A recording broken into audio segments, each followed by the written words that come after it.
शांति। विश्व का खेल एक सुंदर ड्रामा है। इसे खेल भी कहते हैं। हार जीत सुख दुख का खेल, उत्थान और पतन का खेल।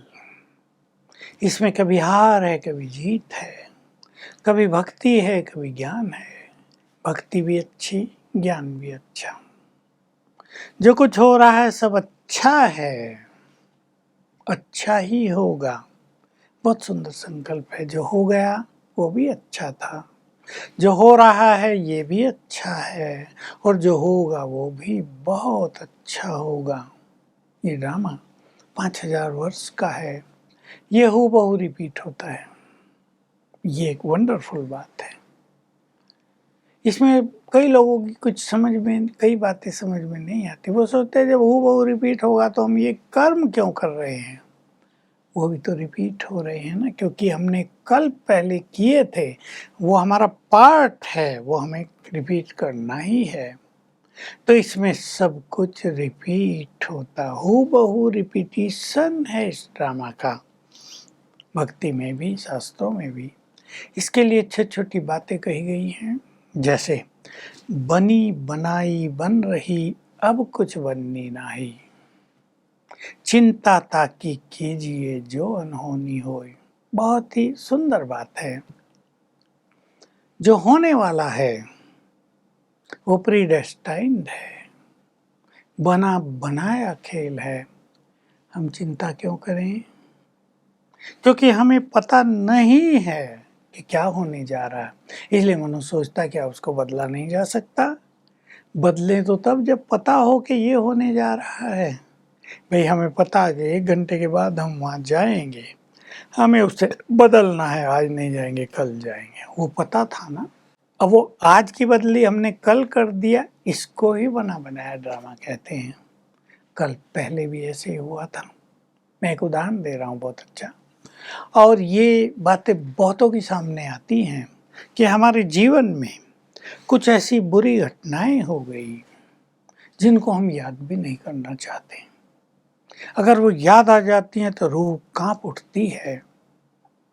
इन घटना को 2 साल हो गए, 2.5 साल हो गए। हम ज्ञान में आ गए, बहुत दुखी थे, ज्ञान में आ गए। सब कुछ नष्ट हो गया था तो शांति के लिए खोज हो रही थी तो बाबा के पास आ गए। अब जब सुनते हैं कि ड्रामा हूबहू रिपीट होता है तो हम परेशान हो उठते हैं। वो बुरे दिन हमारे फिर आएंगे, वो बुरी घटनाएं हमारे जीवन में फिर होंगी। क्या इसको बदला नहीं जा सकता। कहते हैं जब हम मुरलियों में, महावाक्यों में सुनते हैं कि रिपीट होगा तो हमारी खुशी चली जाती है।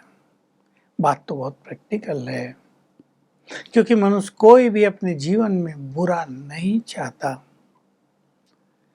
तो मैं तो सीधा कहता हूँ बाबा के पास क्यों आए।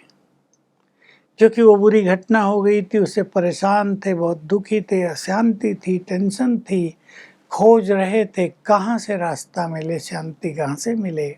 तो आ गए शिव बाबा के पास। तो बस सीधा सिद्धांत है। अगर वो ना होता तो ये भी ना होता।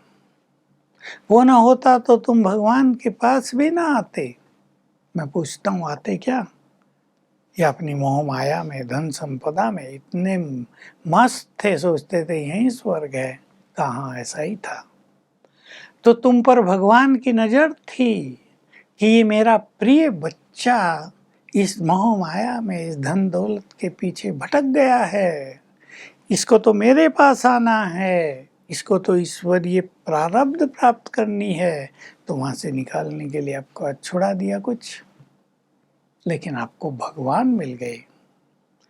आपको इतना बड़ा भाग्य मिल गया। आपके जीवन में खुशी आ गई, शांति आ गई, शक्तियां आ गई, एक नया दृष्टिकोण आ गया। तो ये अच्छा हुआ है नहीं। तो जो कुछ हुआ वो अच्छा था। अब हम सब के लिए सबसे अच्छी बात है इस ड्रामा में, जिसको याद करके हमें बहुत आनंदित होना चाहिए। कुछ लोग आनंदित रहते हैं, जो नहीं रहते वो अब इस आनंद को प्राप्त करें कि देखो ये खेल कैसा बना हुआ है कि अंत में, कल्प के अंत में यानी कलयुग के अंत में इस धरा पर स्वयं भगवान भी आएंगे और वो देवकुल की आत्माओं का आह्वान करेंगे, आ जाओ। और अनेक देवकुल की आत्माएं उनके पास आ जाएंगी, वो उनसे ज्ञान लेंगे, उनके साथ आनंद मनाएंगे, उनके साथ खेलेंगे, उनके साथ खाएंगे, जैसे शास्त्रों में दिखाया गया श्री कृष्ण की कहानी। आप में से भी कई कभी कभी सोचते होंगे, मैं भी सोचता था कि जब श्री कृष्ण थे, जब वो गाय चराया करते थे, जब वो ग्वाल बालों के साथ जंगल में जाते थे, हम भी उसमें होते तो कितना अच्छा होता। जब उन्होंने अर्जुन को ज्ञान दिया, हमें भी दिया होता तो कितना अच्छा होता। जब श्री कृष्ण थे उनके साथ हम भी होते तो कितना अच्छा होता। अब भगवान ने आकर बताया, जब श्री कृष्ण होंगे तुम भी बहुत सारी मनुष्य आत्माएं उनके साथ होंगी। फिर रिपीट होगा ड्रामा, श्री कृष्ण आएंगे धरा पर तो अकेले तो नहीं होंगे ना, उनका भी एक संसार है अपना। और हम सबको ये बड़ा भाग्य मिल गया कि भगवान इस धरा पर आए, हमने उन्हें पहचान लिया। संसार के अरबों अरबों लोग तो अनभिज्ञ बैठे हैं, उन्हें इस अंधकार में दिखाई नहीं देता कि भगवान भी आ गया है, लेकिन वो आ गया, हमने उसे पहचाना और उसे सत्य ज्ञान दिया। और कितनी बड़ी बात कि वो जो युग परिवर्तन का दिव्य कार्य कर रहा है, उसमें उसने अपना साथी हमें भी बना लिया है, हम उसके साथी बन गए हैं। हमारा पार्ट भगवान के साथ, और ये फिक्स हो गया कि जब जब भगवान इस धरा पर अपना दिव्य कार्य करने आएंगे तो हम भी उनके साथ होंगे, साथी होंगे, सहयोगी होंगे। उसका प्यार हमें प्राप्त होगा, उसकी शक्तियां हमें प्राप्त होंगी, हम पात्र बन जाएंगे। तो इसको अगर याद करेंगे तो बहुत ही मौज में रहेंगे। तो बाबा ये कहते आए कि जैसे मैं इस विश्व के ड्रामा को साक्षी होकर देखता हूँ, वैसे ही तुम भी देखो। प्रैक्टिस करेंगे। देखो बाबा ऊपर बैठे हैं, नीचे देखते होंगे खेल चल रहा है, कोई रो रहा है, कोई हंस रहा है, कोई अच्छे कर्म कर रहा है, कोई पाप कर्म कर रहा है। कलयुग का अंत चल रहा है, अब ये खेल पूरा होगा, अब मुझे सभी आत्माओं को वापिस ले जाना है, अब पापियों का संहार करा देना है। साक्षी होकर देखता है। हम भी इस खेल को वैसे ही साक्षी होकर देखें। बाबा का बहुत अच्छा वाक्य है। यदि तुम बाप समान बनना चाहते हो तो जैसे मैं इस खेल को साक्षी होकर देखता हूँ, वैसे ही तुम भी इस खेल को साक्षी होकर देखो और सकाश दो। ये एडिशन है। बाबा भी ऊपर से सकाश देते हैं और हमें भी और ज़्यादा सकाश संसार को देनी है, क्योंकि बाबा से तो सब जुड़े हुए नहीं, वो तो सुप्रीम है। बाबा माना शिव बाबा, वो सकाश देता है तो उनको मिलती है जो उससे जुड़े हुए हैं। इस संसार में सबसे जुड़े हुए हैं हम, तो हमारे वाइब्रेशंस, जिसको सकाश कहते हैं, हमारी सकाश संसार की दूर दूर अनेक आत्माओं को जाएगी। तो हमें इस खेल को साक्षी होकर भी देखना है और सबको सकाश देकर मदद भी करनी है।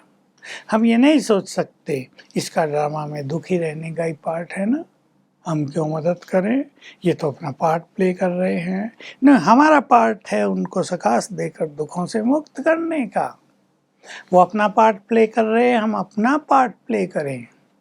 तो ड्रामा के ज्ञान को चिंतन में लाकर अपने को तैयार करें, सभी क्वेश्चन से परे हो जाएं, किसी के लिए नफरत भाव न हो। ड्रामा एक्यूरेट चल रहा है, ये सदा स्मृति रहे।